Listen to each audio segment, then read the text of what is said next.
pero todos los años se construyen 140.000 viviendas informales, ¿no? Digamos que lo que se cayó ya se recuperó informalmente. El problema para el país es mucho mayor del que se va a atender con este fenómeno natural. Miren cuántos damnificados hay, pero hay 7.600.000 peruanos que viven en barrios urbanos marginales. Y el 74% de estos barrios tienen riesgo físico. Estamos hablando de más de 5 millones de personas que potencialmente pueden sufrir este problema. Y finalmente el fenómeno natural es una suerte de lotería negativa. A quien le tocó se perjudica, pero hay mucha gente, ¿no?, que puede ser afectada por esto. Millones de personas. Digamos.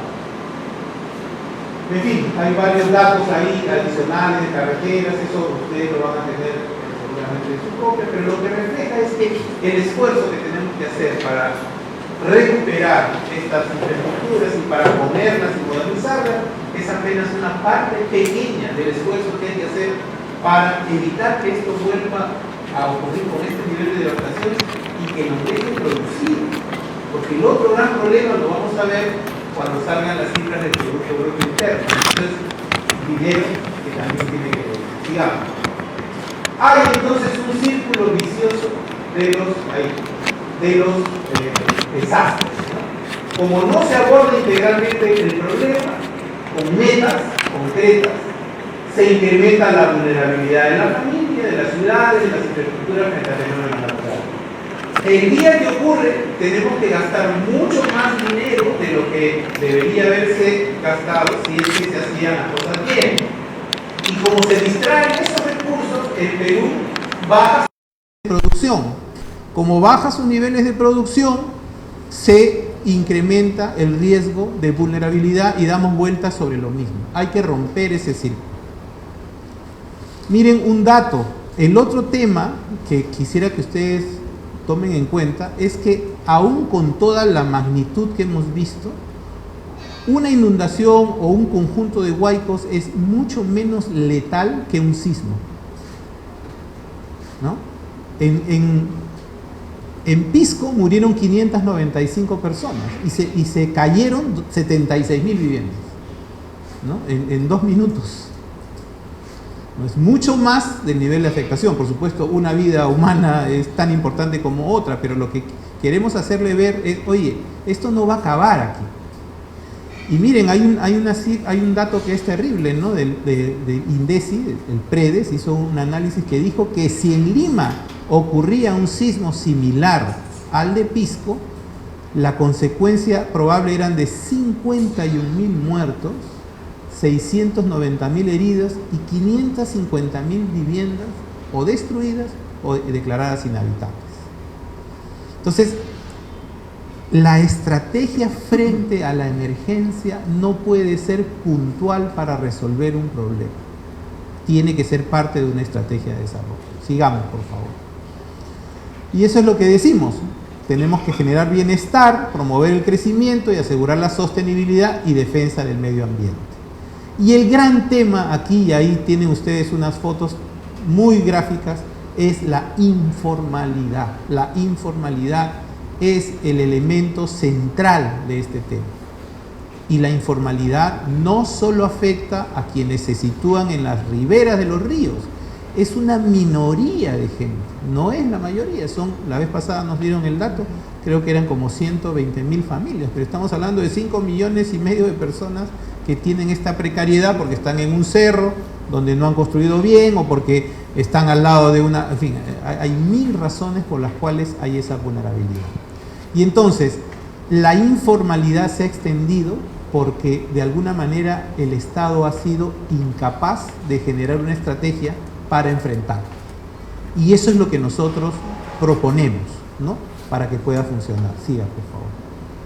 Y las iniciativas son 5. Planificación urbana y territorial a partir de la gestión de riesgos, pero también a partir de las oportunidades de desarrollo económico. Las ciudades tienen que generar oportunidades de desarrollo económico y el plan lo debe hacer. Gestión eficiente de infraestructuras en particular agua, desagüe y donde corresponda drenaje fluvial. Sigamos, por favor. Optimización de la estrategia de ocupación de suelo. Nos encantaría que la forma de ocupar el suelo es como la que está al lado, que es un proyecto en Colombia de 42.000 viviendas desarrolladas justamente con el modelo que queremos implementar proponemos implementar en el Perú, porque además las reglas legales lo permiten. O sea, no necesitamos cambiar ninguna ley para poder hacer esto. Un nuevo diseño de gestión del agua, sobre todo en las áreas rurales, ¿no?, en donde es que esto puede generarse. Dicho sea de paso, la mayor devastación está en las ciudades. Porque ustedes pueden entender que al estar dispersa la población rural es más difícil castigar a un número mayor de gente. Entonces, en las ciudades está el principal problema. Y estamos proponiendo algunas cosas para la atención oportuna de emergencia. Sigamos, por favor. En el tema del plan urbano ya hemos hablado varias veces de todo lo que esto implica. Lo único que estamos agregando acá es que las municipalidades deben gestionar los riesgos, pero dentro de su estrategia de planificación urbana. No es algo solo, ¿no? O sea, ¿de qué vale decir, bueno, a estas personas las tengo que reubicar si el plan no dice dónde? Si no hay áreas suficientes porque el plan no lo ha diseñado. Entonces, lo que proponemos, sigue por favor. Primera acción, actualizar, dale, los planes urbanos de 40 ciudades del país y de Lima metropolitana. En estas 40 ciudades vive el 60% de la población nacional y el 75% de la población urbana, y es donde el nivel de devastación es mayor, de devastación potencial es mayor, ¿no? Entonces ahí están graficadas las 40 ciudades más grandes del país. Eso cuesta 240 millones de soles. Y lo que proponemos es un fondo revolvente que se genera a partir de una tasa de 1 centavo o 1,5 centavos por cada metro cuadrado que se le ponga al plan. De esa manera siempre vamos a tener recursos para la planificación. Si queremos ser muy sofisticados, porque ahora nos dicen que no hay plata, bueno, acá sí se puede generar plata, porque un plan produce riqueza. Y eso es lo que va a permitir sostener esto. Sigamos, por favor. Lo que tiene que hacer el Ministerio de Vivienda es fijar lineamientos nacionales y evaluar a través de indicadores de desempeño. Por supuesto, en estos planes deberían estar incluidos los mapas de peligro, de riesgo que están hace años ya elaborados y que no se incorporan a la gestión de planificación. Sigamos, por favor. Y lo que estamos, no, por favor, lo que estamos proponiendo, pues no le va a gustar a la arquitecta Patricia que esto no lo digamos, que la selección de las consultoras nacionales o internacionales para hacer estos planes sea efectuada por concurso público organizado por los colegios profesionales. Hay que rescatar lo que se dejó de hacer por un mal principio de simplificación administrativa. Ya ha demostrado que ese modelo mediante el cual los comités especiales está integrado por funcionarios no da garantía de una mejor solución y más bien provoca la posibilidad de la corrupción.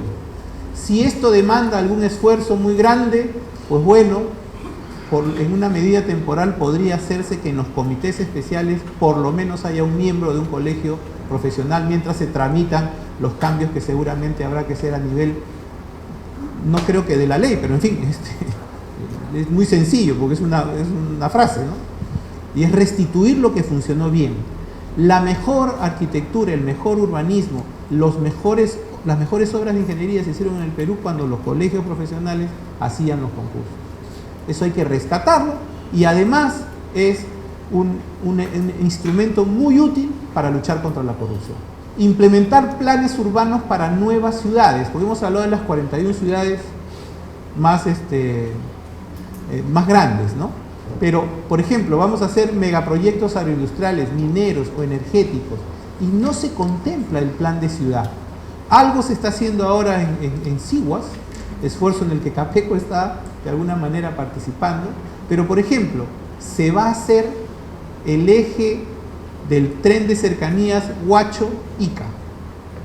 Tiene que hacerse un plan urbano, un plan territorial que incorpore todo ese eje y que cada una de las ciudades que va a atravesar este tren, que creemos que es indispensable siempre que se le dé una vocación a cada ciudad ahí, ¿no? Porque si no, no sería necesario ese tren. Ese tren es necesario en la medida en que pueden generar capacidades en esas ciudades. Acá se está hablando de ciudades satélites, de crear nuevas ciudades. Eso hay que verlo con cuidado, porque si yo creo una nueva ciudad voy a matar a 3 o 4 ciudades que existen. Más sensato es hacer crecer organizadamente a estas ciudades. ¿Cómo se financia? Y esto se tiene que hacer antes de que se pongan en marcha los megaproyectos. Es la mejor forma de hacerle ver a la gente qué beneficio le puede traer un proyecto minero, porque son cosas concretas que se expresan en un plan y unas prioridades. Sigamos, por favor. Y lo que decimos es que estos recursos, los recursos para hacer estos planes deberían estar incluidos en el proyecto. Son proyectos de miles de millones de dólares y no destinan un centavo para la planificación territorial. Eso al final va en contra del propio proyecto. Sigamos, por favor. Queremos plantear también un nuevo modelo de gestión del territorio a partir de formulación de planes macrorregionales, ¿no? Y una gestión coordinada de megaproyectos, desarrollo de cuencas, corredores económicos e intervenciones para mitigar riesgos. Proponemos crear 6 entidades autónomas de planeamiento territorial. Una para la capital de la República, que ya no le debemos llamar Lima, después lo vamos a explicar por qué, y otro para 6 macroregiones. Ya de alguna manera están constituidas a través de mancomunidades. Ahí está la macroregión sur, ¿no?, que agrupa pues a 8 o 9 departamentos del sur. La planificación tiene que ser macroregional, no puede ser regional, entre otras cosas porque las regiones que tenemos son ficticias, no son regiones de verdad. Y entonces si se quiere hacer más exiguas, si no se ve el tema regional, no se dan cuenta que el agua viene de Espinar. Y entonces el día que sacan el agua de Espinar y no hay ningún plan pensado para Espinar, lo de Espinar como cualquiera, dicen un momentito, ¿por qué se van a llevar el agua y no me van a dar nada? Y eso pasa en Olmos, que se lleva agua del Huancabamba, que está en Piura, y pasa lo mismo en Chavimochi, que coge agua del río Santa, el agua de Ica, con este gran proyecto. Es la primera vez que se han puesto de acuerdo en este plan macrorregional, 2 gobernadores. Eso debería ser la regla. Toda la producción de la sierra y de la Amazonía tiene que terminar en puertos peruanos, en el Pacífico, que son de otras regiones. Entonces tiene que haber un esquema de planificación territorial. No estamos pensando que haya menos presidentes regionales, porque eso no va a ocurrir, pero sí una planificación. ¿Y cómo lo planteamos? Sigamos, por favor. Lo planteamos: la capital de la República es una jurisdicción de planeamiento conformada por las áreas conurbadas de 6 provincias. Lima provincia ya no es la capital de la República. Callao es parte de la capital, si ahí está el puerto y el aeropuerto y desembocan los 2 desagües más importantes. No es posible que pense. Y el límite entre la provincia de Lima y el Callao es la berma de la avenida Fawcett. Es imposible que no se pueda pensar un plan. Igual es Huarochirí, Santa Eulalia y Chosica, son una misma realidad. El límite entre Santa Eulalia y Chosica es un pasaje, ni siquiera es una calle. Y así ocurre con Asia. En Mala se están haciendo los parques industriales, los proyectos, o sea, ya es una sola realidad. Entonces se propone eso. Se propone además que estas 6 entidades dependan del CEPLAN, que para eso lo hemos creado, que fijará los lineamientos nacionales de desarrollo, velará porque sean consistentes, ¿no?, que hablen entre sí, que no se planteen proyectos que luchen uno contra otro, y evaluará su cumplimiento. Esa es una propuesta concreta que se ve como una estrategia de fortalecimiento de la planificación y de descentralización efectiva. Sigamos, por favor. Bueno, hay algunos datos adicionales. No pretendemos una gran burocracia, un pequeño equipo profesional de alto nivel. Creemos que 6 sí se pueden hacer. ¿no? 190 provincias no se pueden hacer y 1800 distritos tampoco, ¿no? Habrá que ver cómo se cambia eso, pero eso es una tarea de segundo paso. Pero necesitamos planes para que funcionen, para que no nos agarren otra vez con, digamos, con las armas sin balas, ¿no? Sigamos. Bueno, igual en el caso de la capital, se tiene que hacer cargo del sistema vial. Y por eso es que tiene que haber en estas entidades de planeamiento representantes del gobierno central. ¿Cómo no va a haber representantes del gobierno central en el manejo de la capital de la República si el gobierno central maneja el metro, el principal sistema de transporte, el agua? El Estado es el gobierno central es el que da las concesiones de luz, de gas, interviene en la Costa Verde, da los subsidios de vivienda. No hay forma de que se planifique la ciudad sin que el gobierno central diga su voz. Para los planes y para las grandes gestiones, ¿no? Pero ya después cada municipalidad en su ámbito implementará su plan y lo ejecutará. Primero lo aprobará, porque tiene que aprobarlo de acuerdo a sus normas. Lo que hace el Estado es financiar, ¿no? Y fijar reglas para que esto cambie, el gobierno central. Sigamos, por favor. Bueno, el segundo tema es el de las infraestructuras. Bueno, nuestro déficit es brutal, hay varios datos, no me voy a detener en esto, quisiera pasar a las propuestas, ¿no? El tema de la gestión del agua es crítica. Y tenemos un sistema perverso en el que mientras más plata metemos, más plata perdemos. ¿Por qué? Porque no se sinceran las tarifas y las empresas prestadoras de servicios reciben este dinero como donación, no tienen ningún incentivo para mantener, y es por eso que no se hacen drenajes pluviales, no porque no hayan existido proyectos, sino que no le dan los números, porque tendrían que incrementar más las tarifas. Y hay un problema aquí, tenemos que entender que las tarifas que estamos pagando no son reales, nos estamos engañando. Y el agua se está yendo por los huecos que tiene toda la tubería, que tenemos el doble de lo que deberíamos tener. Si nosotros redujéramos el nivel de desperdicio de agua que va por la tubería, por mal mantenimiento, no necesitaríamos más líquido, o sea, más agua, para darle 100% de agua a todos los peruanos.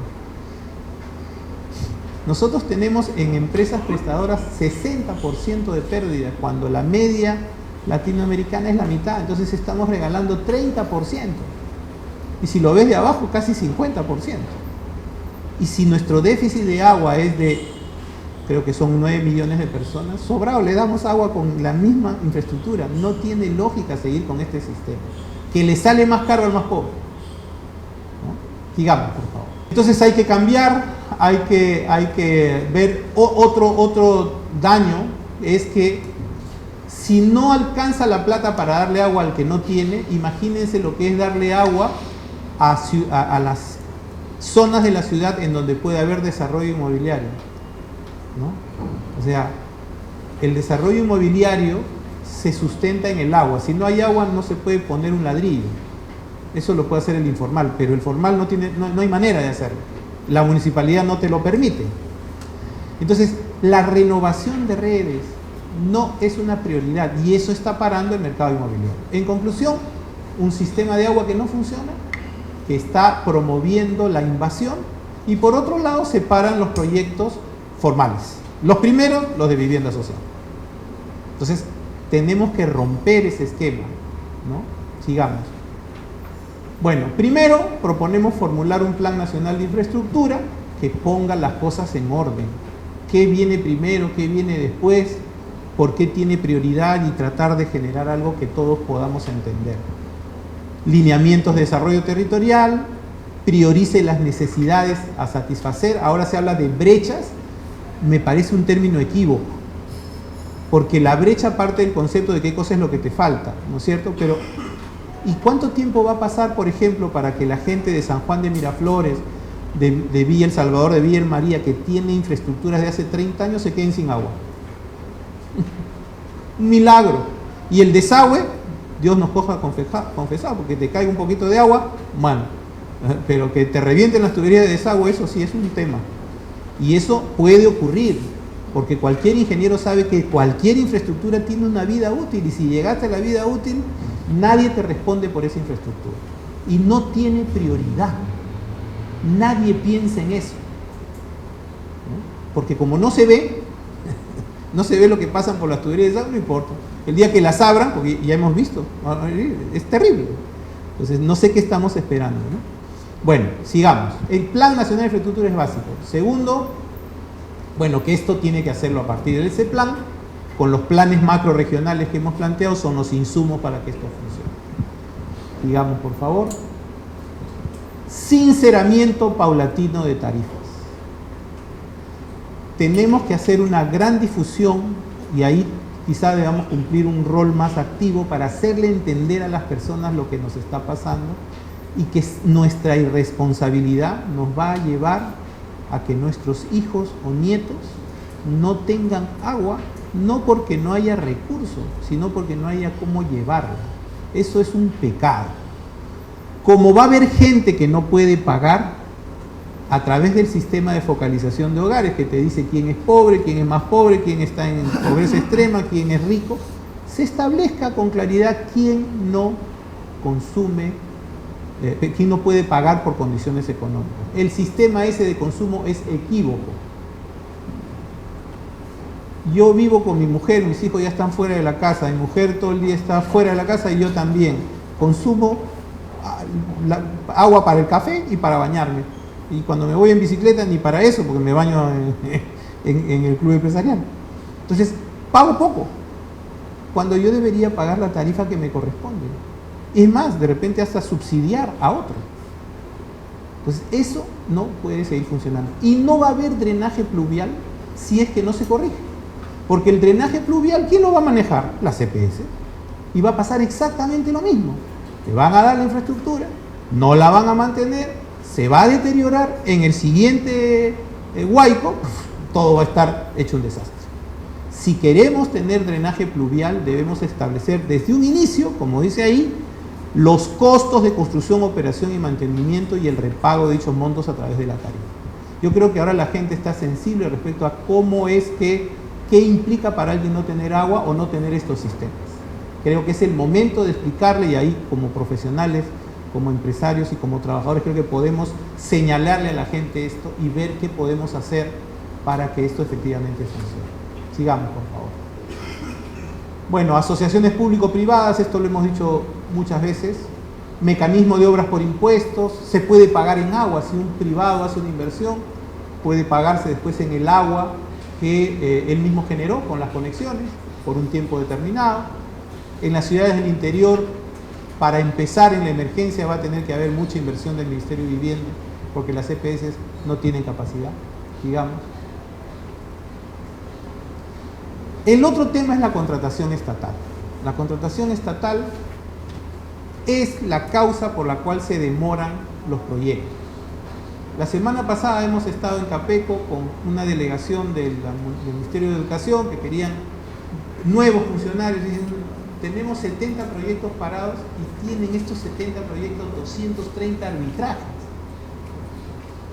O sea, 4 arbitrajes por proyecto. O sea, ahí no hacen una sola línea no hacen un metro cuadrado, se pasan la vida litigando. Es absurdo. Y cada vez, porque todos los años cambiamos la ley de contratación del Estado y la empeoramos. Bueno, esta última es algo mejor. Pero lo que proponemos es reducir al máximo la discrecionalidad de funcionarios, es decir, en contra de lo que se está postulando hasta ahora. Tú le das discrecionalidad a funcionarios poco capacitados, van a meter la pata.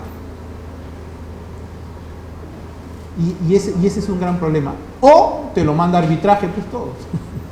No quiero tomar una decisión, bueno, van al árbitro. Y después dicen, ¿por qué el Estado pierde tanto? Porque no tienen que ir al arbitraje, lo que tienen que es darle la razón al que te lo pide. Esa es la gran mayoría de casos. Segundo, impulsar estandarización de procedimientos. No puede ser que para hacer una canchita te pidan pues un doctorado en física nuclear, ¿no? Y de esa manera diriges pues las licitaciones. Entonces tiene que haber una entidad que te diga que para una canchita se necesitan estos profesionales, punto, ¿no? Incorporar entidades especializadas para garantizar la idoneidad de la información. Por ejemplo, para los presupuestos, que los estudios de mercado no los haga cada entidad, sino que los haga el INEI. Porque lo que necesita son los precios, porque todo lo demás es metrado, no pasa nada. Pero es mucho más efectivo el INEI que 1000 entidades haciendo cada uno su propio estudio. Segundo, la SUNAT para calificar la capacidad económica de los postores. Tercero, los colegios profesionales para acreditar la experiencia de los miembros del plantel técnico. Ahí también hay 1000 sanciones y 1000 problemas y 1000 falsificaciones. Que el colegio diga si la experiencia de uno es o no es, y punto. Y eso vale para todo. Que las BAN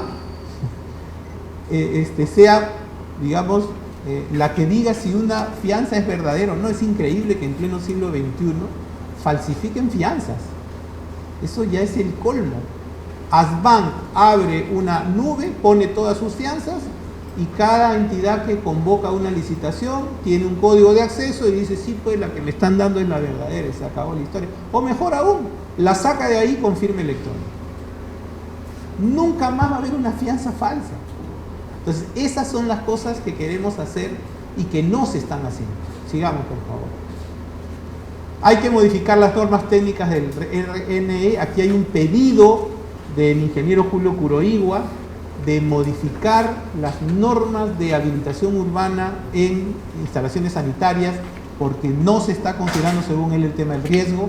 Capeco está editando un manual que ha elaborado Julio Curoigua para difundirlo, lo vamos a presentar, pero eso tiene que convertirse en una norma. Luego hay que propiciar espacios de diálogo con las comunidades, porque así como ya hay proyectos mineros, ¿no?, que siempre tienen problemas, ahora también los problemas de energía y las hidroeléctricas tienen problemas, y eso es falta de diálogo. Y ahí hay que trabajar de una manera más concreta. Por favor, sigamos.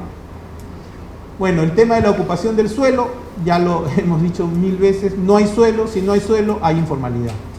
No es que no haya suelo físico, lo que no hay es suelo calificado.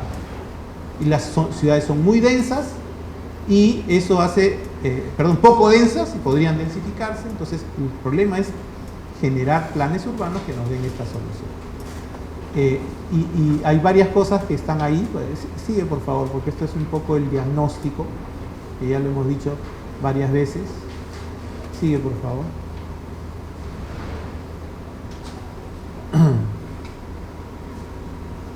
Bueno, ahí hay un tema importante. Nosotros hace ya varios años estamos luchando por una estrategia adecuada contra la violencia en obra. En eso hemos estado primero con la Federación y luego nos hemos entregado, porque en realidad todos somos víctimas o reales o potenciales de esto. ¿Y qué es lo que está ocurriendo? Que las bandas organizadas de construcción están migrando a otras actividades. Y ahora son los principales invasores de terreno son las bandas delincuenciales de obra. Entonces, si queremos reducir el impacto de estas bandas en invasiones, tenemos que entender que este es un fenómeno único. Son bandas que tienen aparatos legales y formas de encubrir sus ingresos de una manera brutal. Eso no es un tema de 4 gentes que se meten a invadir porque tienen necesidad. Y eso hay que entenderlo. No lo vamos a resolver yendo a la comisaría para que nos dé protección. Ya hemos hecho una propuesta en ese sentido y un poco está acá graficado. Si no, van a seguir habiendo invasiones. Sigamos. Bueno, y como siempre hay dificultades para el otorgamiento de licencias y ahora vamos a ver qué estamos proponiendo. En el caso de las propuestas, sigamos, por favor. Lo que nosotros tenemos que entender en el caso de la emergencia es lo siguiente. Hay 3 alternativas para atender la demanda de vivienda de gente que ha sufrido una pérdida. Lo primero es detectar el nivel de riesgo del sitio donde está. Si tiene un suelo seguro, una alternativa es la alternativa de construcción en sitio propio, ¿no? Que eso ha funcionado en otros lados. Entonces, lo primero que tiene que hacerse es identificarse si hay zonas que pudieron haber tenido algún nivel de afectación, pero que no es un nivel que haga que esto pueda ser grave, ¿no? En Piura, ya con algunas entidades técnicas, hemos verificado que las casas que se construyeron con sitio propio, en Catacaos, en estos sitios afectados, han resistido. ¿Por qué? Porque son de concreto. Entonces han resistido este embate sin ningún problema. Entonces, si hay esa posibilidad, y eso lo tiene que decir INDECI, ahí se puede comenzar a construir inmediatamente. ¿Qué necesitamos? Dos cosas muy concretas que lo vamos a decir después. La otra alternativa es mudarlos, ¿no? Y ahí hay dos cosas que hay que analizar. Hay proyectos de vivienda techo propio en Piura, en Chiclayo, en Trujillo. En las ciudades más pequeñas no hay. No sabemos si es suficiente lo que hay ahí como para poder generar esta oferta. Parece que sí, porque en cada ciudad estamos hablando de 3.000, 4.000 o 5.000 damnificados de pérdida de vivienda, entonces parece que puede funcionar. Pero si no, también hay otra alternativa que estamos planteando. Y la tercera es reasentarlos en el mismo lugar, bajo el modelo Medellín, que lo vamos a explicar en este caso. Sigamos, por favor. Primero, necesitamos suelo. Hay que transformar el programa de generación de suelo urbano en una entidad técnica o, como propone el Banco Mundial, una empresa pública de suelo, para poder desarrollar estos megaproyectos urbanos sobre terrenos públicos y también acciones de renovación urbana. Y lo que tiene que hacerse es que esta entidad también apoye a los proyectos privados que tienen problemas de zonificación, de agua. El gobierno tiene que dar ese paso ahora con mayor urgencia en los casos de proyectos techo propio, vivienda nueva que están en la zona de emergencia.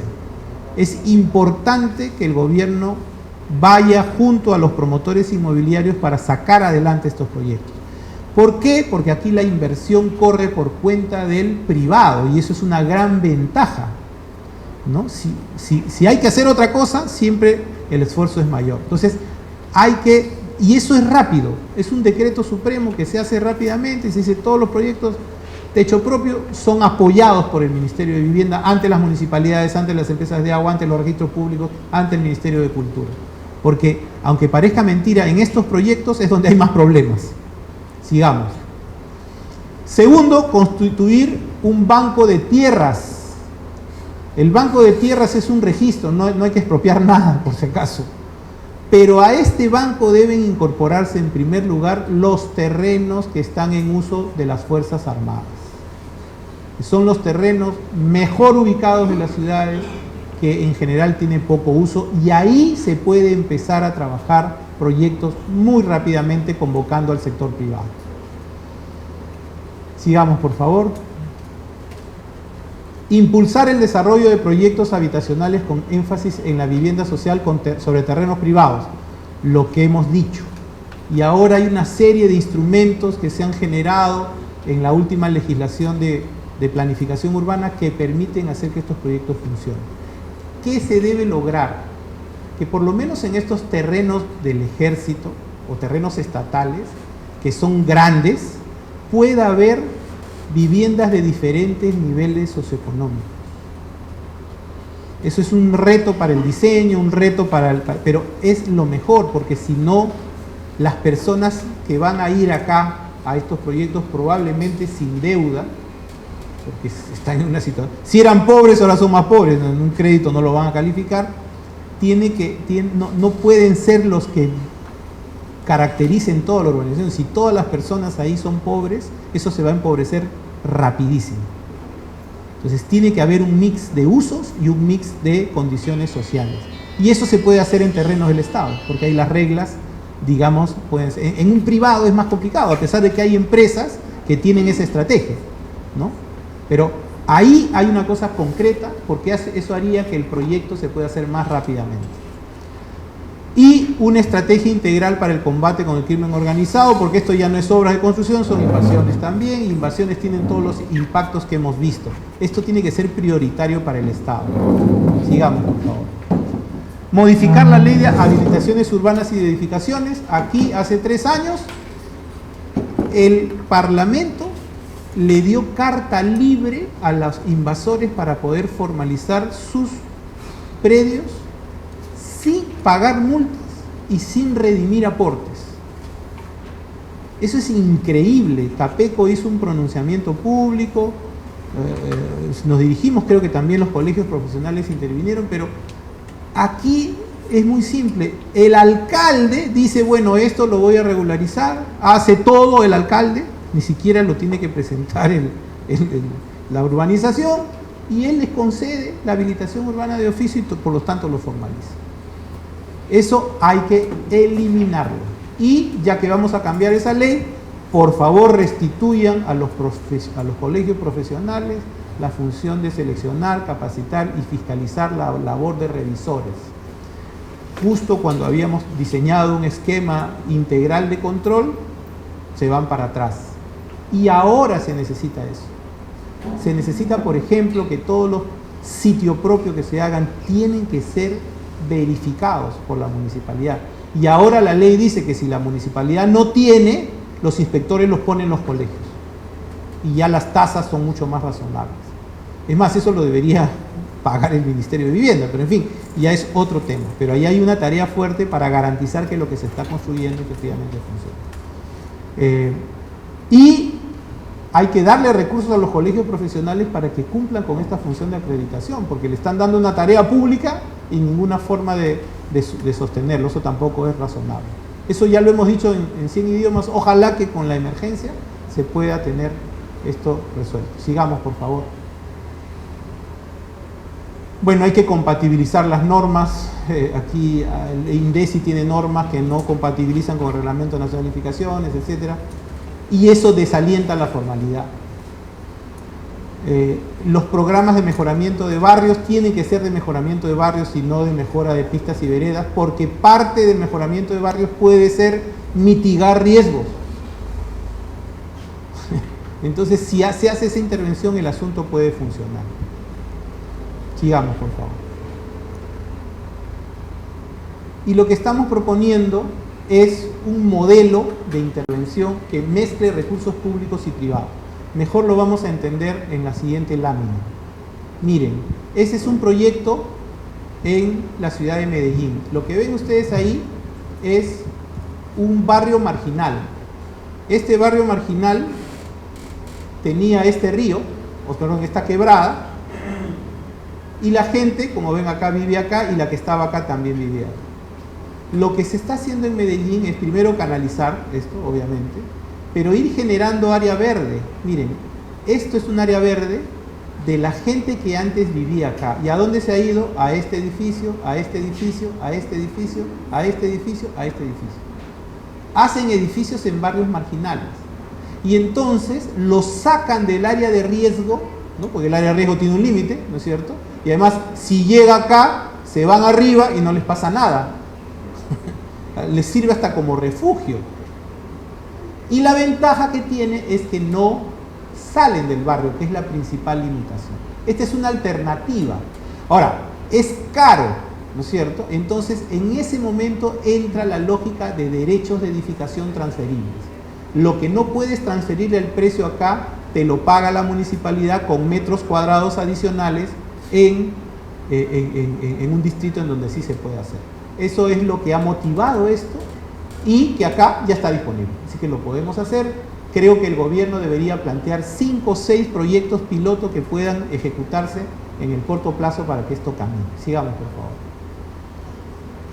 Bueno, y lo otro ya lo hemos dicho varias veces y acá tenemos una posición conjunta también en el Consejo Permanente. Tenemos que tener una política integral de subsidios. No puede ser razonable pensar que en 38 UIT se acaba realmente la necesidad de subsidios. Eso, ojalá que ahora que hay esta emergencia se pueda entender. Nosotros planteamos que el dinero adicional que ha propuesto el Premier se distribuya de esta manera para poder restituir el subsidio de 38 a 70 UITs. Sigamos, por favor. Y eso se necesita ahorita, porque hay gente que ha sido afectada, pero sí tiene capacidad, pero tiene una capacidad mermada, ¿no? Bueno, aquí hay unas metas que se pueden conseguir. El presidente del Consejo de Ministros ha dicho que puede construir 150.000 viviendas. Con esta solución que nosotros planteamos se puede construir 200.000 viviendas y además se genera 15.000 millones de soles más en el quinquenio para poder generar la recuperación, ayudar a que se recupere el sector construcción. Sigamos, por favor. Esto es en el área rural. En el área rural no solamente debemos hacer esto, sino también debemos ayudar al área rural, a los pobladores rurales, a que su actividad económica se sostenga. Miren, ¿qué cosa hace el Estado? A unos le da vivienda, a otros le da agua y a otros le da mejora de su productividad. Es un error. Porque si el señor le mejora la productividad, pero lo que hace es un desastre, el día que tenga un helado se muere o se va. Si le damos la casita y no le damos el agua, se va a enfermar igual, va a ser poco productivo. Y si le damos la casa y le damos el agua y no impactamos sobre su actividad económica, el día que esa actividad económica deje de por lo menos darle para que coma, se va a ir. No se pueden hacer intervenciones en el área rural segregadas. La plata se tiene que juntar y se tienen que hacer intervenciones conjuntas. Y ahora, prioridad, hacer viviendas menos vulnerables frente a desastres. No podemos seguir con... Ya va a empezar las heladas. Yo les aseguro que las heladas pueden traer más muertos que los desbordes.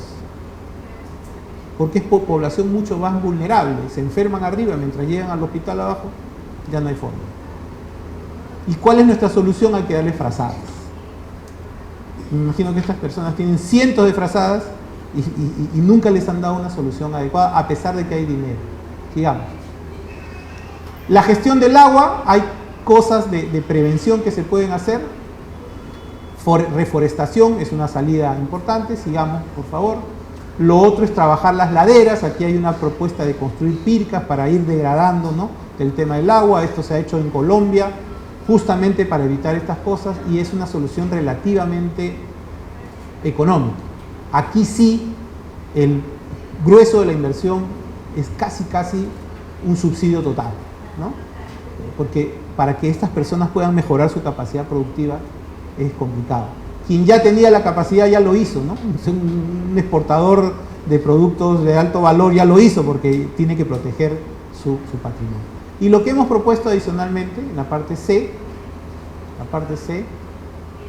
es cómo podemos alentar la participación del sector privado. Y se los pongo un ejemplo simple.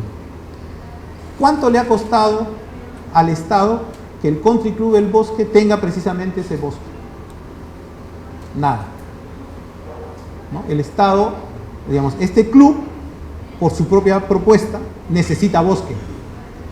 Entonces lo desarrolla a su costo y se lo pagan sus socios, totalmente sostenible. ¿De acuerdo? Entonces, en Lima sobre todo, pero en algunas ciudades del interior también, hay una necesidad de ese tipo de soluciones.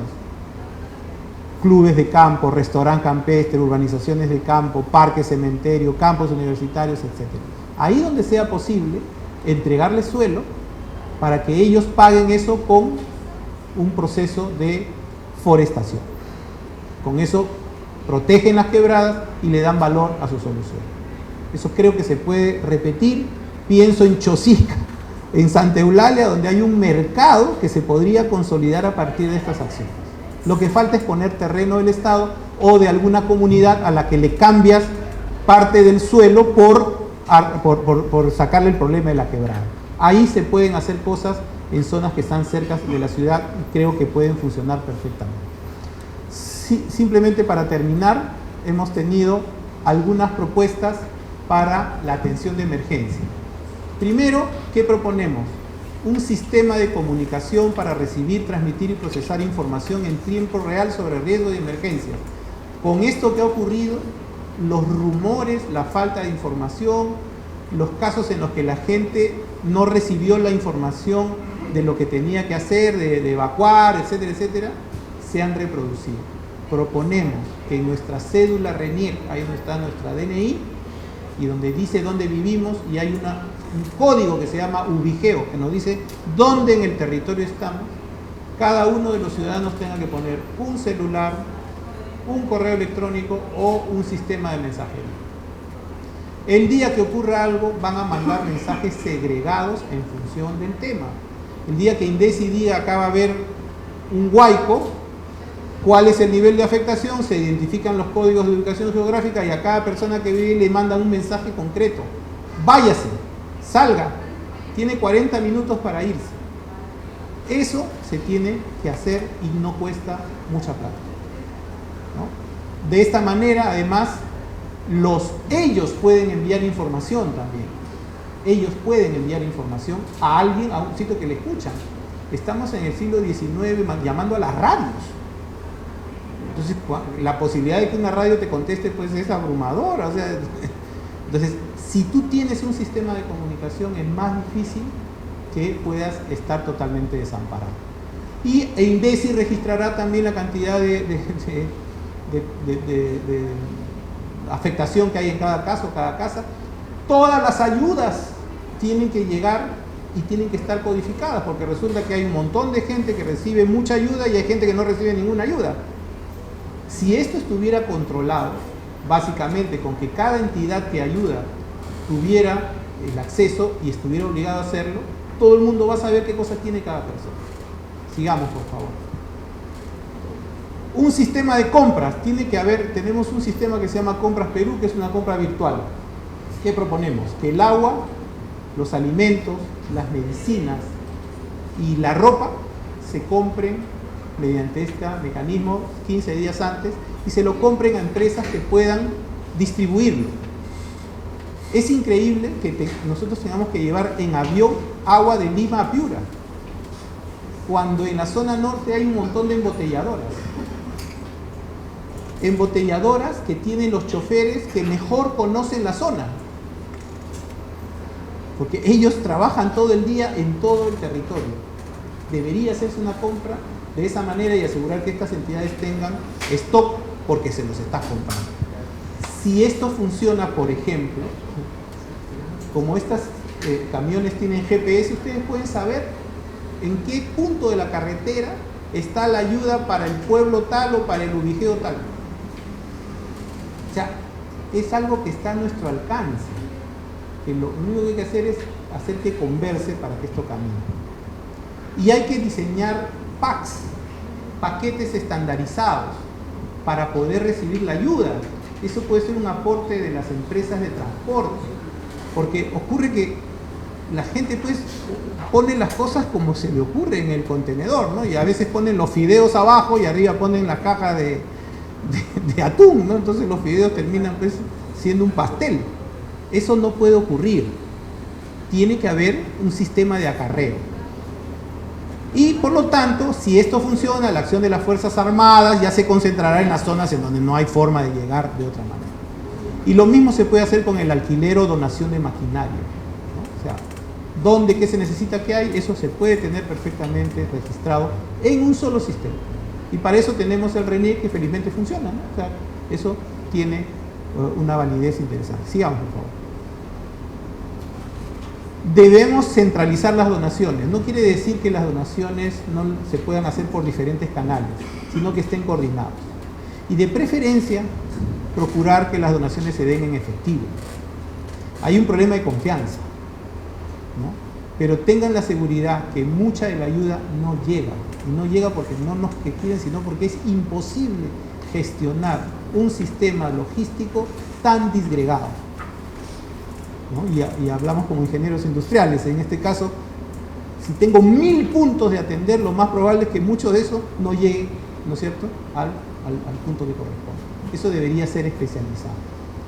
Otra cosa que proponemos es implementar un sistema de subsidio para el alquiler de viviendas. Esto lo hemos planteado como un programa, digamos, permanente, pero para la emergencia tiene una utilidad, que es que la gente puede ir a una situación de cobijo en una carpa. Entonces, si previamente todas las personas del barrio, porque dicho sea de paso, se han caído 32.000 viviendas, pero en toda la zona hay más de 1 millón de viviendas. O sea que, digamos, albergarlos no debería ser un problema, ¿de acuerdo? ¿No? Bueno, entonces si a la persona que tiene una habitación el Estado le paga un subsidio, se va a alentar que esto ocurra. Si esto ocurre, entonces la situación de las personas se vuelve menos dramática y te puede dar más tiempo para encontrar una solución definitiva.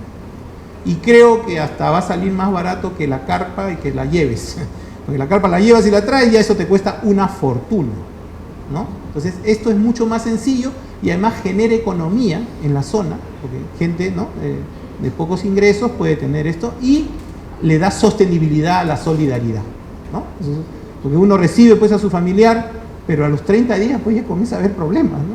Pero si tú recibes un beneficio por eso, entonces la cosa puede caminar. Entonces ahí es un planteamiento muy simple. Yo calculé la vez pasada que eso podría costar 30 millones de soles en un año. Si le damos un año a la gente, es una cifra bastante razonable para esto. Sigamos, por favor. Creo que esto es lo último. Va, un ratito. Antes. Otra cosa, y les habla la experiencia de alguien que manejó un sismo pequeño. El voluntariado tiene que ser un voluntariado organizado.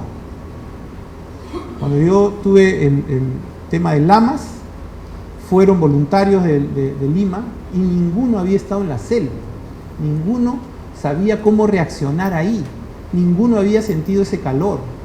Entonces es gente con muy buena voluntad, pero pueden hasta poner en peligro su vida, porque no saben cómo reaccionar frente a eso. ¿Qué proponemos? Que así como hay un servicio militar voluntario, haya un servicio civil voluntario y todo aquel que quiera hacerlo sepa qué tiene que hacer. Inclusive podría tener hasta grados, ¿no? Me capacito más, puedo ser, y armo una red que además, si la vinculo a la plataforma RENIEC, en cada instante yo sabré dónde habrá un voluntario y qué cosa puede hacer, porque no es lo mismo un voluntario médico que un ingeniero, ¿no? Entonces lampea el voluntario médico y la gente no tiene atención en otro lado. No tiene sentido. Es un tema de organización que además hace mucho más efectiva la ayuda y por lo tanto el voluntariado se siente más satisfecho.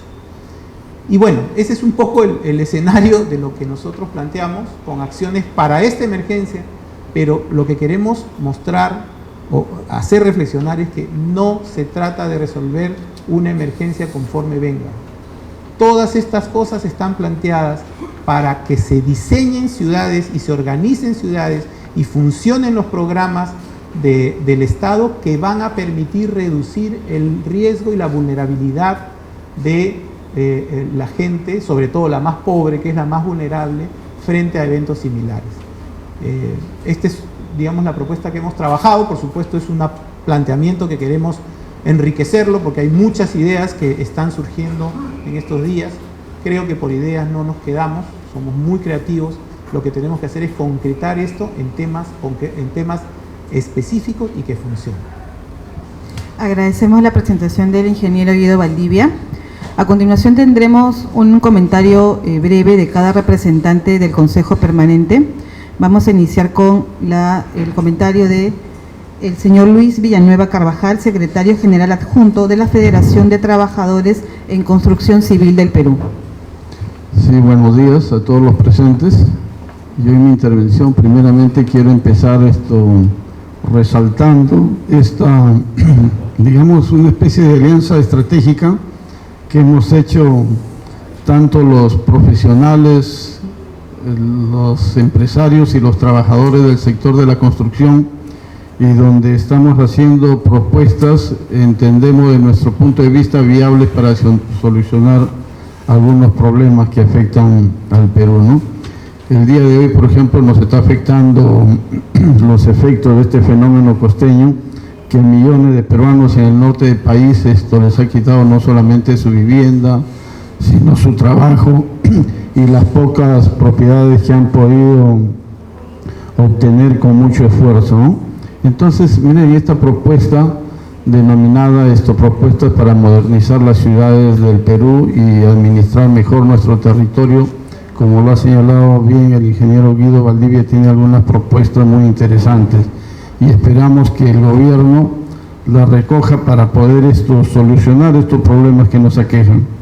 Y como se puede ver, lo que estamos haciendo es planteando un plan de desarrollo urbano y de mejora y de transformación de nuestro territorio. O sea, ya no estamos ante las consecuencias de esta catástrofe, ya no estamos planteando la histórica solución que es de reconstruir sobre todo aquello que se hizo mal.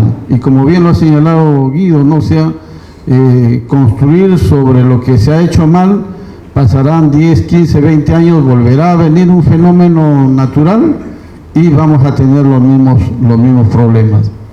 Y yo me quiero referir solamente a 2 puntos, ¿no? Como se puede ver, estos problemas tienen muchos factores que generan su desarrollo, pero sin embargo yo me quiero referir, por ejemplo, al problema que se ha dicho. Uno es la informalidad. Nos estamos refiriendo a la informalidad en la construcción, porque en el Perú todo se construye, nuestras viviendas, vamos a decir, mayormente se construyen por autoconstrucción, y uno va haciendo su casa como puede y de tal manera que no cumple con los requisitos mínimos como para poder enfrentar las vicisitudes de estos fenómenos.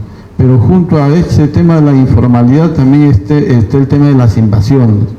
Y como lo ha señalado Guido, estas invasiones son generadas por mafias del crimen organizado.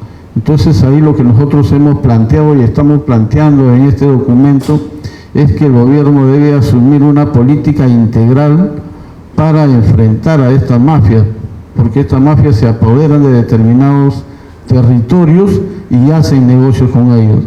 Y hacen negocio engañando a los pobladores o a los ciudadanos para que vivan en en sitios no adecuados, ya sea en las riberas de un río, ya sea en las cuencas de una quebrada, o muchas veces vemos debajo de la línea de alta tensión, ¿no? que viven. Entonces ahí lo que tiene que hacer el gobierno es aplicar mano dura frente al crimen organizado, y para ello es bueno señalar que ya existen algunas herramientas. Entre ellas, por ejemplo, en el año 2015, el gobierno, a través de un decreto supremo 087, creó una comisión permanente para hacer seguimiento a estas bandas.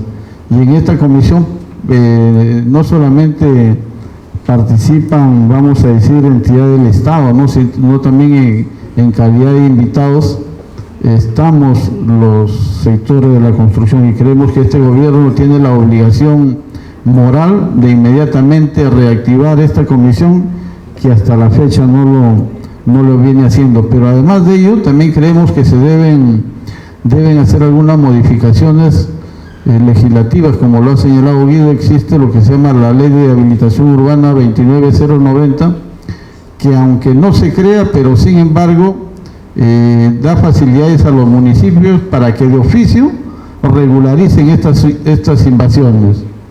A pesar que se sabe que estas invasiones no solamente, vamos a decir, han sido generadas por bandas del crimen, sino porque además se están poniendo en peligro a los ciudadanos que viven en estas invasiones, ¿no? O sea, eso es lo que tenemos que hacer. Y otro de los temas que me quiero referir, y que también lo señalamos en este documento, es la gestión eficiente en infraestructura. Porque cuando hagamos la reconstrucción, tenemos que después hacer grandes proyectos en estas ciudades para evitar la catástrofe, ¿no? Y cuando nos referimos a gestión eficiente en infraestructura, nos estamos refiriendo que no se debe repetir lo que actualmente se viene denunciando, la corrupción. La corrupción, porque bien lo ha señalado Guido, que en las licitaciones de estas grandes obras de infraestructura se direcciona de tal manera que una sola empresa es la que llegue a participar en estas licitaciones y lo gane, ¿no? Yo creo que ahí estamos planteando que se recorte al mínimo la discrecionalidad que tienen que tener los funcionarios que participan en estas comisiones especiales de licitaciones. Yo creo que ahí quien debe participar tiene que ser los colegios profesionales, ¿no? Que son los que tienen los profesionales idóneos y que pueden dar garantía, bueno, de probidad, tiene que haber también transparencia en estos procesos de licitaciones. Bueno, yo me quedo con mi intervención. Muchas gracias. Agradecemos las palabras del señor Luis Villanueva, representante de la Federación de Trabajadores de Construcción Civil del Perú.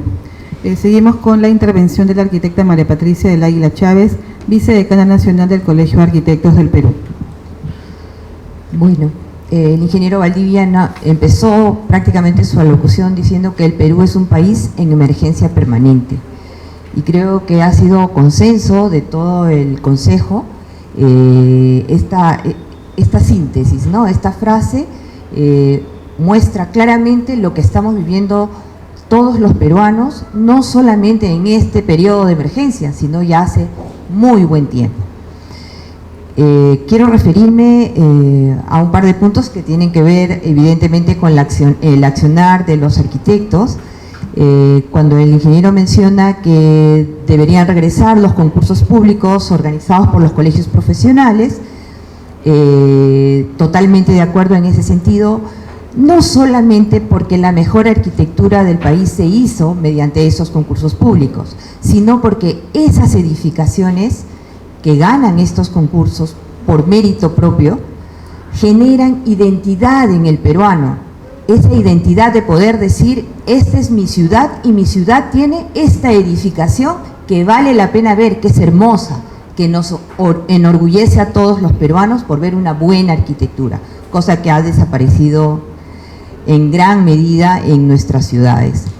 Esto tiene que ver también con que el diseño, que es una herramienta de los arquitectos, en eso trabajamos todo el tiempo, está muy menospreciada en el conocimiento o en la cultura de nuestro país. El diseño puede implicar no solamente el generar identidad en las poblaciones, implica también en que tenemos que pensar en que estos eventos climáticos que ya son una realidad y que ya se sabía que el Perú iba a ser uno de los primeros países que iban a sufrir estos embates del cambio climático, ya lo estamos viviendo, ¿no? Eso va a implicar que incluso el diseño de nuestras viviendas, de nuestras edificaciones cambie.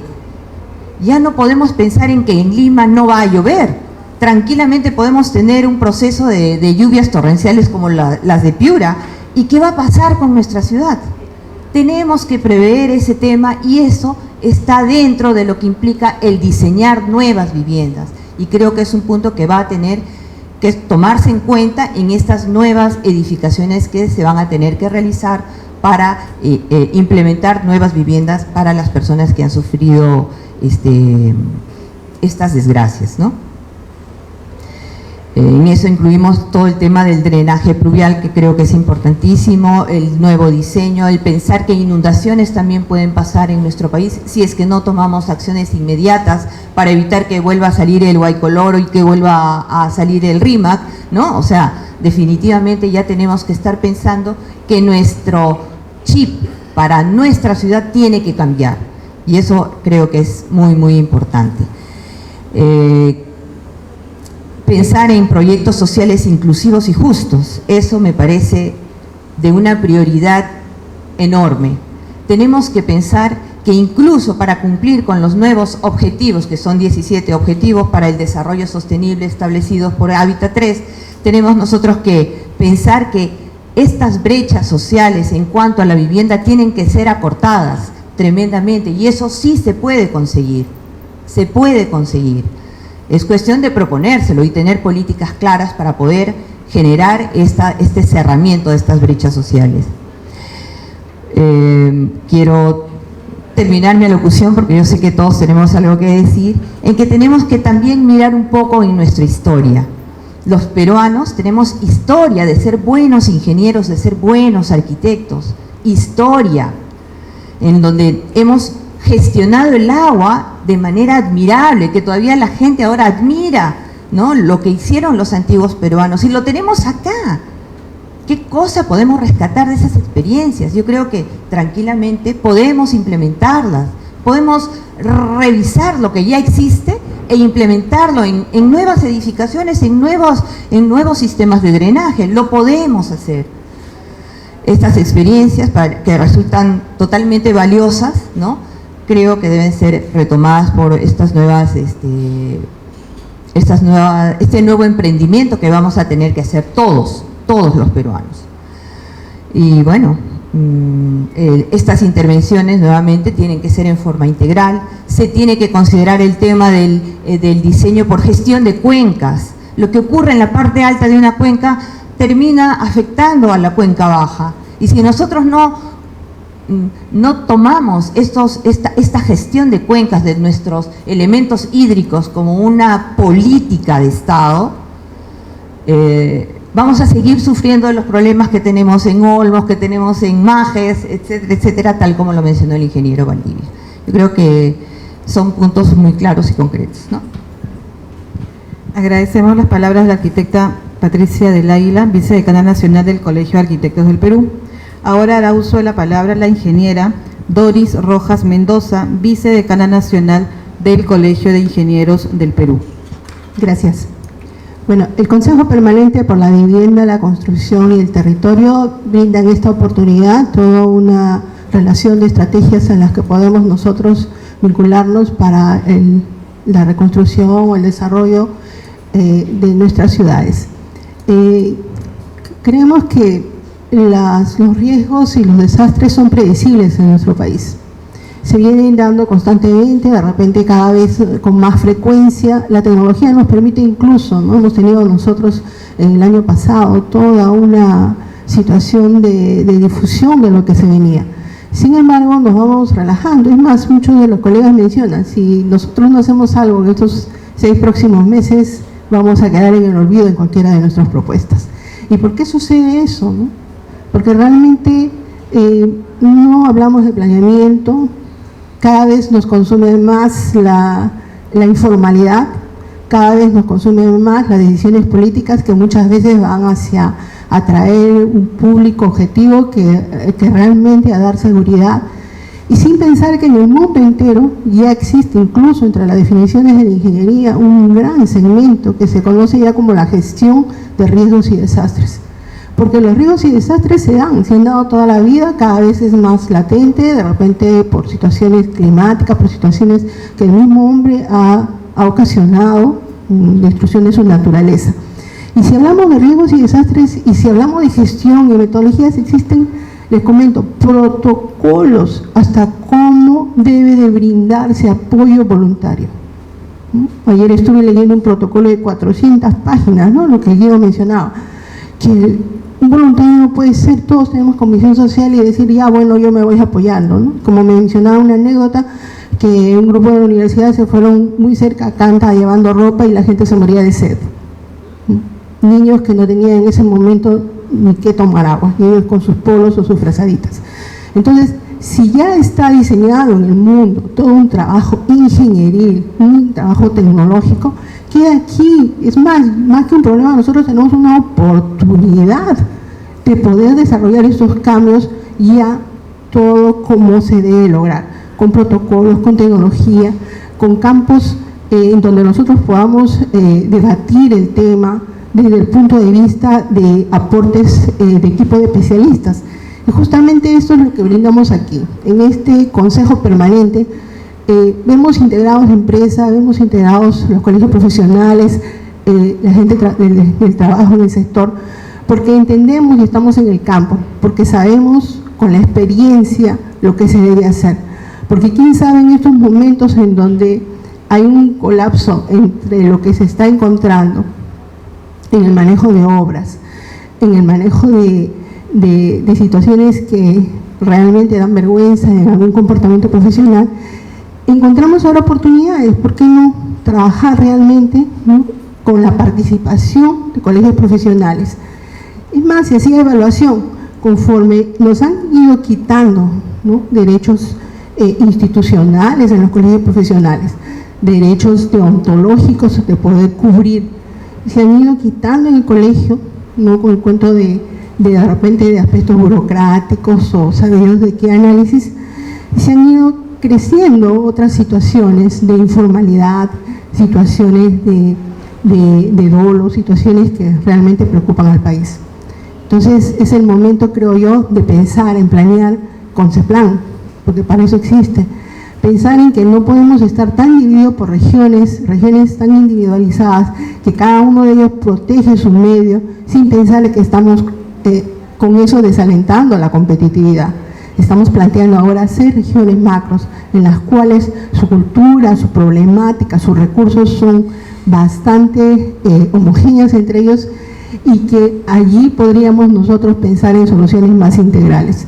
Se está hablando también de estrategias como, por ejemplo, que en paralelo deberíamos trabajar los aspectos sociales, los aspectos legales, situaciones de mejorar las adquisiciones, situaciones como, por ejemplo, de integrar a especialistas nacionales, a mejorar las comunicaciones y a tener un sistema de información, que ha sido un buen esfuerzo que está haciendo el COEN, pero que este sistema de información, que solamente en este caso es de emergencias, pueda en el futuro determinar, ¿no?, mayor análisis para decidir en qué sectores hay más emergencia, dónde nosotros debemos mejorar de repente ciertos aspectos de información, ciertos aspectos de seguridad y salud. Hacia ahí van nuestras propuestas, son bastante numerosas las estrategias, cada una de ellas deben de generar acciones, generar grupos de trabajo, y para eso estamos aquí en este Consejo Permanente, ¿no?, como una alternativa técnica, como una alternativa empresarial para poder aportar al país. Gracias. Agradecemos la intervención de la ingeniera Doris Rojas Mendoza, vicedecana nacional del Colegio de Ingenieros del Perú. Finalmente tendremos la intervención del señor Francisco Osores Sánchez, presidente de la Cámara Peruana de la Construcción. Buenos días. Primero, como Consejo Permanente, nuevamente extendemos nuestras condolencias a las familias de los fallecidos y reiteramos nuestra solidaridad con los damnificados. Primero que todo, yo solamente quiero dejar en tocar dos puntos.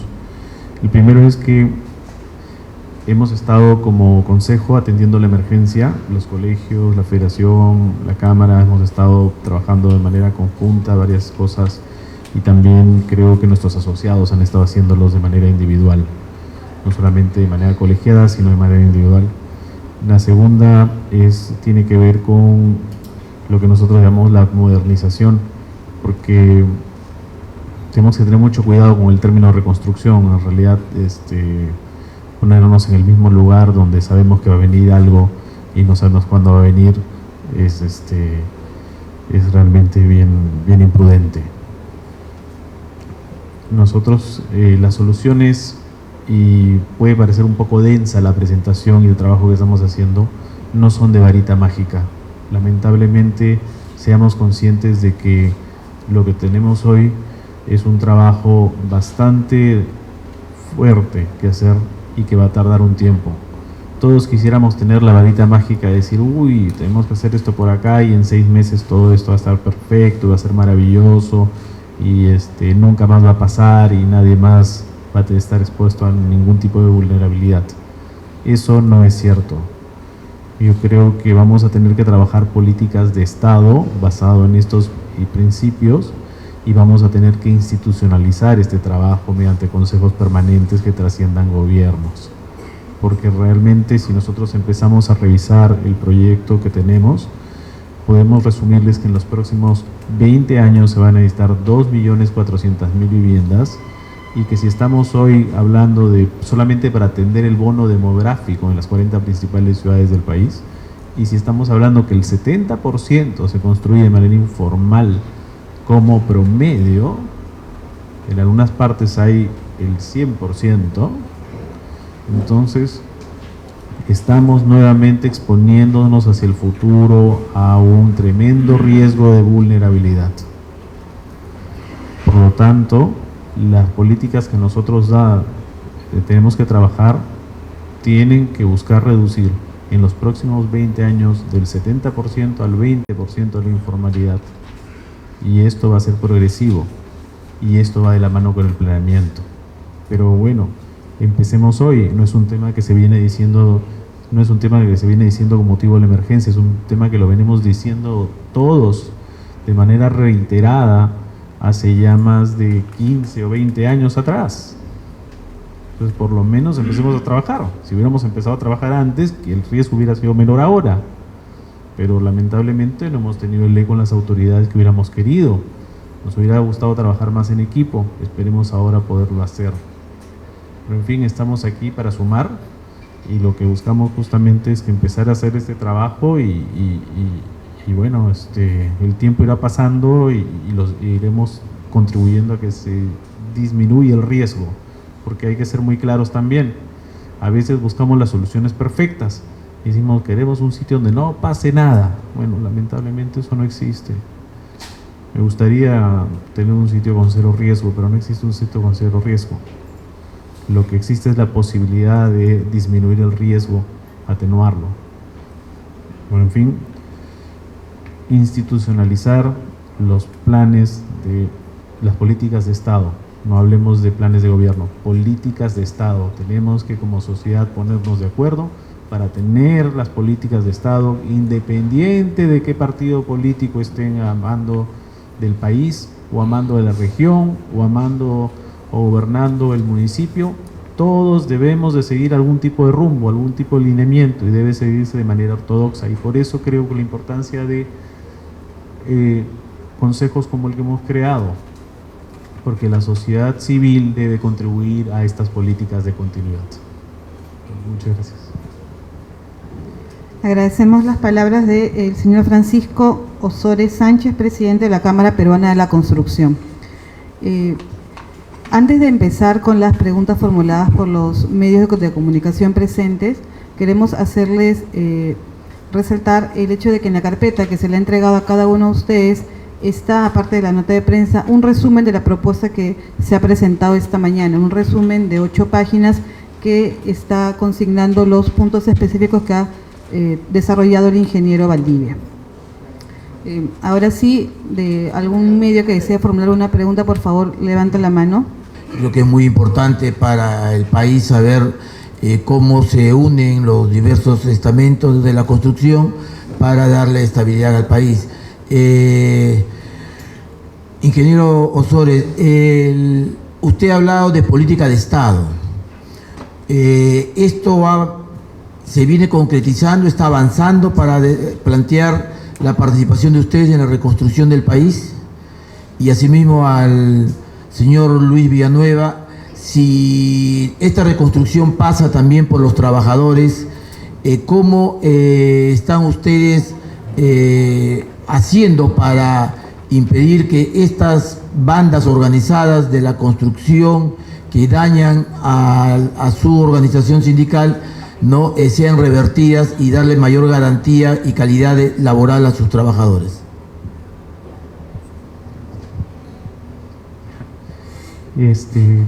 Bueno, gracias por lo ingeniero, no soy ingeniero, pero igual me siento honrado por el nombramiento temporal. Hemos venido trabajando, se formó en el mes de noviembre, si mal no recuerdo, el Consejo Permanente en el Ministerio de Vivienda. Hemos tenido ya algunas reuniones, nos gustaría que sea mucho más activo. Creo que deberíamos, con la participación de las 4 entidades más la Asociación de Municipalidades y la Municipalidad de Lima, que también es parte del Consejo, creo que debemos también nombrarlos en otros ministerios. Creo además que es prioritario que esto tenga que esto se nombró mediante resolución suprema. Creo que debería ser la regla en cada uno de los ministerios, tener siempre consejos sectoriales permanentes con la sociedad civil. Como yo expresaba hace un rato, lamentablemente no hemos tenido en nuestra historia democrática una línea de continuidad en todas las áreas de la administración pública. Algunas sí, pero hay muchas que no, y se nota más a veces en los gobiernos locales y regionales con políticas de continuidad. Y sucede muchas veces que alguna administración realiza algo y después viene la otra y lo borra, o se preocupa más de investigar lo que ha hecho la otra, pero tampoco hace nada. Y creo que lamentablemente eso ha sumado en contra en estos últimos resultados que hemos visto, porque vemos situaciones en las que se pudieron hacer planificaciones, obras de mitigación, se pudo haber hecho planeamiento urbano y no se hizo. Creo que esto es primordial. Se estaba empezando como un piloto, en nuestro caso, y hemos empezado a trabajar desde inicios de diciembre. En realidad se conformó en noviembre, y justo estábamos empezando a generar los lineamientos, porque creo que hay mucho aquí que se tiene que trabajar de manera interinstitucional. Lo que nosotros decíamos, por ejemplo, llevar un ejemplo bien concreto, porque eso es importante trabajarlo. Hablamos, por ejemplo, de el transporte público, y de repente tú tienes un sistema bien sencillo de identificar los permisos que da Lima, los permisos que da el Callao. De repente uno tiene metropolitano y ese es el municipio, y el otro tiene el tren eléctrico o el metro, pero ese es el ministerio, y de repente se hacen líneas paralelas, no conversan entre ellas, son administraciones separadas. El tema del agua y el desagüe es un caso sencillo, se toma el agua probablemente en Huarochirí, que es otra provincia, la toma la provincia de Lima, que la administra Sedapal, está dentro de la provincia de Lima, y los dos tercios de los desagües del Perú se canalizan a través de la provincia constitucional del Callao. Y entonces, sin embargo, tienes autoridades que una cosa es Sedapal y los municipios involucrados no tienen participación. Entonces empiezas, y eso solamente por dar un ejemplo puntual. Entonces hay algo que no estamos haciendo bien, no estamos conversando, no estamos articulando. Parece que no nos gustara a veces sentarnos a la mesa a conversar, a planificar, y ese es un tema que realmente necesitamos hacer.